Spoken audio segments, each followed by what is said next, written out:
A vivir que son 2 días. Javier del Pino.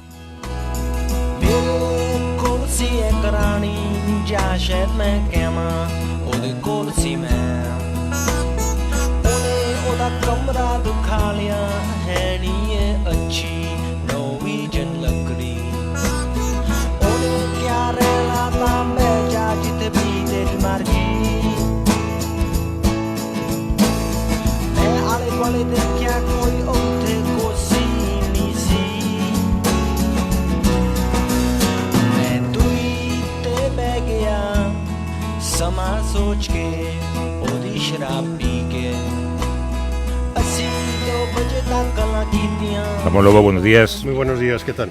Tú siempre has ido con Bosnia en el Mundial, ¿no? Sí, ayer perdió 1-0 de forma injusta, le anularon un gol legal, birlaron un penalti, sobre todo porque la selección es quizás la mayor alegría que se ha llevado ese país desde el final de la guerra.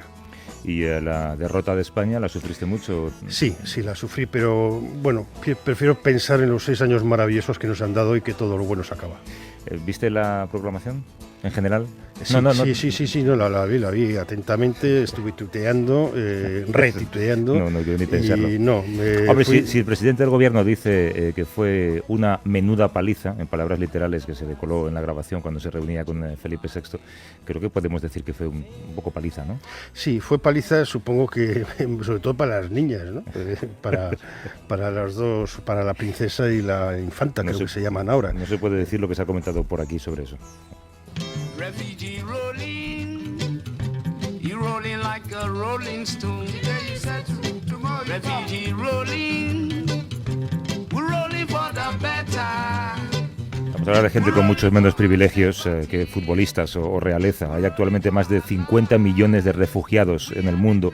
Es el nivel más alto desde la Segunda Guerra Mundial. Los conflictos bélicos, la violencia, las persecuciones, las violaciones de derechos humanos son las causas de todos esos desplazamientos, según el último informe anual del ACNUR, que se ha publicado hace un par de días, el viernes. Sí, para hacernos una idea, estamos hablando de 51,2 millones de desplazados y refugiados en 2013. Si juntáramos toda esta gente en un solo país, serían más habitantes que en España y sería un país que ocuparía el número 26 en el ranking de países más poblados. El número de desplazados ha aumentado en 32.200 personas por día en 2013 frente al incremento de 23.000 el año anterior. La mayoría proceden de Siria, Afganistán, República Centroafricana, Sudán del Sur, República Democrática y Mali. De los más de 50 millones, 33 son desplazados que se quedan dentro de las fronteras de sus países y más de 16 millones de refugiados que se van a otros estados. Pakistán es el país que acoge más refugiados, seguido de Irán, Líbano, Jordania y Turquía.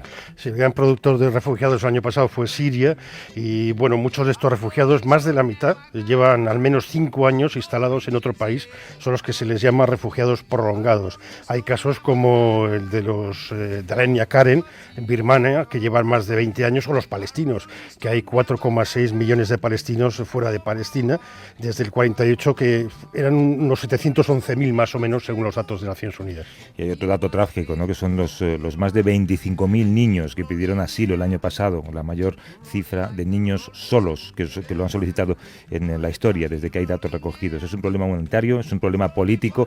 Se lo vamos a preguntar a María Jesús Vega, que es portavoz de ACNUR en España. ¿Cómo estás, María Jesús? Hola, buenos días. Buenos días. ¿La pasividad de la comunidad internacional es la que causa este aumento del número de refugiados? Pues principalmente, realmente la falta de acción, o sea, por acción o por omisión, lo que vemos es que ni se previenen, ni se resuelven los conflictos.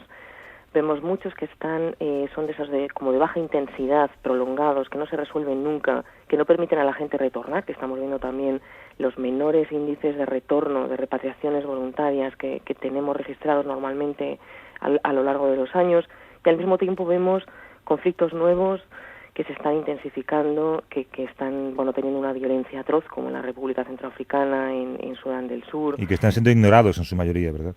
Muchas veces ignorados. La situación mencionabais ahora mismo, ¿no?, de Birmania y de Myanmar, pues es una situación que no conoce mucha gente, cómo están viviendo la gente de la etnia Karen, de muchos grupos minoritarios que son apátridas, que no tienen ninguna documentación, que van transmitiendo como una enfermedad, ¿no?, la apatridia de padres a hijos, y que no tienen los mismos derechos que el resto de los ciudadanos. Entonces, pues ahí yo creo que donde pusiéramos el dedo dentro del mapa nos íbamos a encontrar un conflicto, y bueno, pues los antiguos como Afganistán, República de Congo, Colombia, Siria o Irak ahora mismo, pues están siendo motivo de preocupación, porque, como digo, no solo no retorna a la gente, no permite que la gente retorne a sus hogares, que es lo que querrían, sino que están provocando la salida de centenares de miles.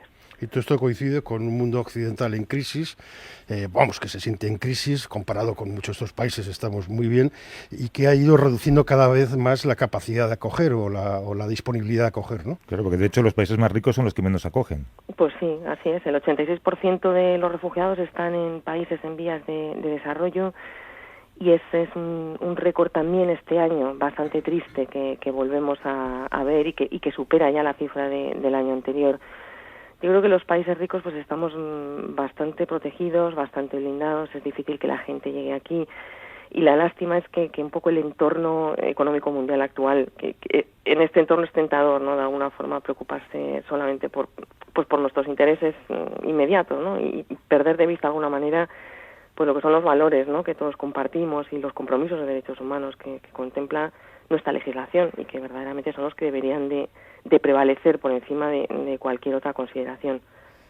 María Jesús Vega, portavoz de ACNUR en España. Gracias, un abrazo. Gracias a vosotros. Gracias. Come on, hold my hand. I wanna contact the Vamos a contarles una historia que ha sucedido en un pequeño pueblecito de Afganistán. Los protagonistas bien podrían llamarse Romeo y Julieta.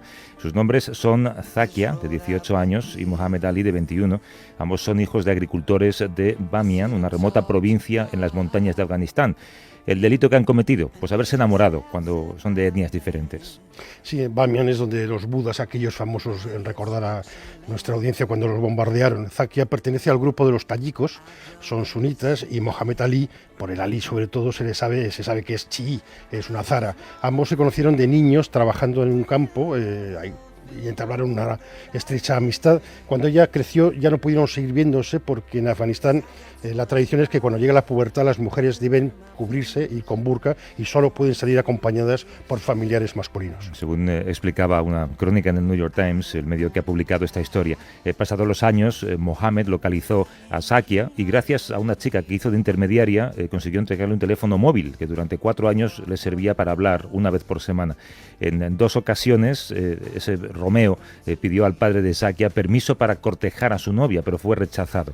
Ante la negativa, ella también tomó la iniciativa, se presentó 2 veces en casa de su novio, de Mohamed, suplicando casarse con él, y también fue rechazada por ellos, ¿no? Sí, ambos pidieron refugio en el Ministerio de la Mujer de Afganistán, que entonces se llamaba de la familia, en la familia de ella, que ya estaba comprometida con otra, dijo que estaba comprometida con otra persona, que ese compromiso era falso.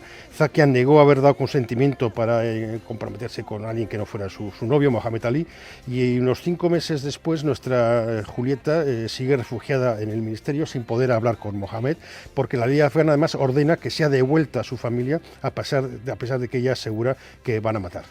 Esta historia refleja un grave problema de fondo. En Afganistán es muy difícil elegir al cónyuge porque casi todos los matrimonios los arreglan los padres y están previamente pactados. Romper con esa costumbre implicaría cometer lo que se llama un crimen de honor. Sí, no sé si recordáis una historia hace unas semanas de Farvana Parveen, que era una mujer pakistaní, que el 27 de mayo falleció a manos de un grupo de 20 familiares encabezados por su padre. Murió a pedradas en la puerta de un tribunal de Lahore, en Pakistán, sin que la policía hiciera nada por evitarlo. Tenía 25 años y estaba embarazada de 3 meses. Farzana había acudido a ese tribunal junto con su marido, Mohamed Iskal, de 45 años, para declarar que se había casado libremente con él y que no estaba secuestrada como sostenía su familia. Fue entonces cuando fue asaltada y lapidada. Existen también casos de crímenes de honor en Occidente, por ejemplo, entre algunas comunidades inmigrantes. Recordemos el caso de Gina, que ocurrió en Roma en el 96, fue decapitada y enterrada con la cabeza mirando hacia la Meca. Su padre la acusó de inmoral y de desobediente porque convivía con un chico italiano. Ella trabajaba en una pizzería, fumaba y se negaba a casarse en Pakistán. Tenía 20 años cuando esto ocurrió. Sí, hay una ONG local en Pakistán que dice que en el 2013 fueron asesinadas 869 mujeres por este tipo de crímenes de honor, y 4 de cada 10 pakistaníes iraníes consideran que están justificados. Sobre todo las causas de estos crímenes suelen ser el rechazo a un matrimonio concertado o el adulterio. Es curioso esto, ¿no? Que esto de la lapidación aparece en los textos sagrados judíos y en la Biblia como forma de impartir justicia. Fue una costumbre muy arraigada. Recuerda a María Magdalena. Exacto, en tiempos de Jesucristo, pero no aparece en el Corán. Es una tradición que se incorporó después de la muerte de Mahoma. Es curioso que esa costumbre perviva solamente en países de mayoría musulmana. ¿Cuántas jinas, cuántas farsanas lograrían llamar nuestra atención para conseguir parar esos crímenes? Vamos a saludar a Esteban Beltrán, que es director de la sección española de Amnistía Internacional. ¿Cómo estás, Esteban? Buenos días. Hola, muy bien, buenos días. ¿Se conoce el número de mujeres que han muerto lapidadas en el último año? Bueno, es difícil conocer el número de mujeres que han sido lapidadas. Para dar una idea, no son muchas. Hay como una división de países.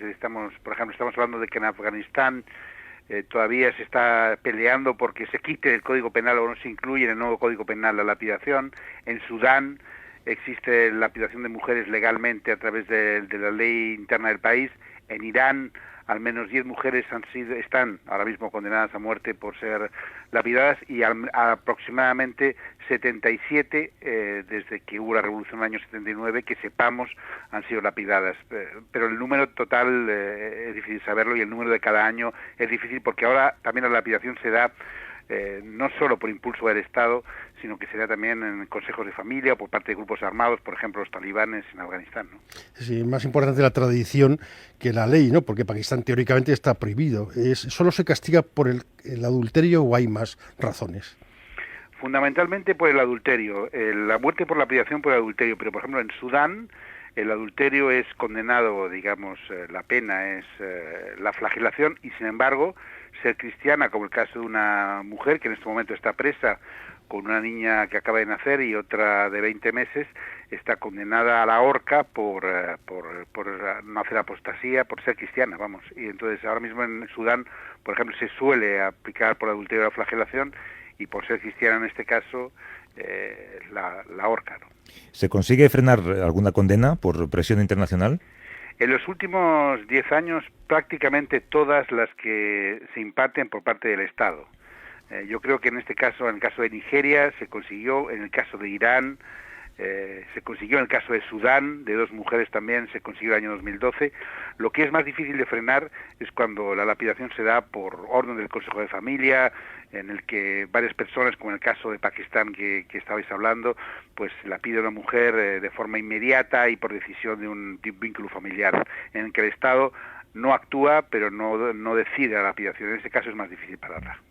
Esteban Beltrán, director de la sección española de Amnistía Internacional. Gracias, Esteban. Abrazos. Un abrazo. Hasta luego.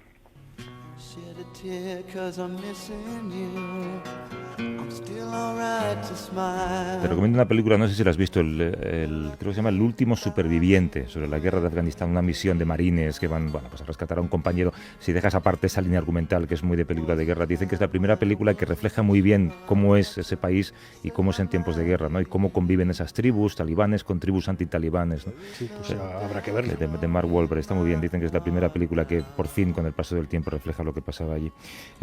Hablábamos de Ucrania con María Antonia Sánchez Vallejo hace unas semanas. Varios tiroteos ayer en la frontera entre Ucrania y Rusia indican el fracaso sobre el terreno del alto el fuego ordenado el viernes por el presidente Poroshenko. El plan de paz del líder ucranio, Ramón, ha sido rechazado por representantes rusos y también por líderes separatistas. Sí, además tenemos una noticia confirmada ya por el Ministerio de Exteriores que uno de los 4 ferradores de la OSCE que están capturados por fuerzas prorrusas, uno de ellos es español. Parece ser que se encuentran relativamente bien dentro de estas circunstancias. La OSCE es una organización europea que se dedica a observar conflictos y a tratar de prevenirlos. Bueno, pues refugiados, lapidaciones, dan ganas de quedarse en la cama a quien nos esté escuchando ahora mismo con el... Bueno, pero tenemos que tener conciencia, como decía antes Esteban, que nosotros tenemos la capacidad de influir más de lo que nos imaginamos y desde la cama va a ser muy difícil, habrá que levantarse. Ramón Lobo, un abrazo. Muchas gracias.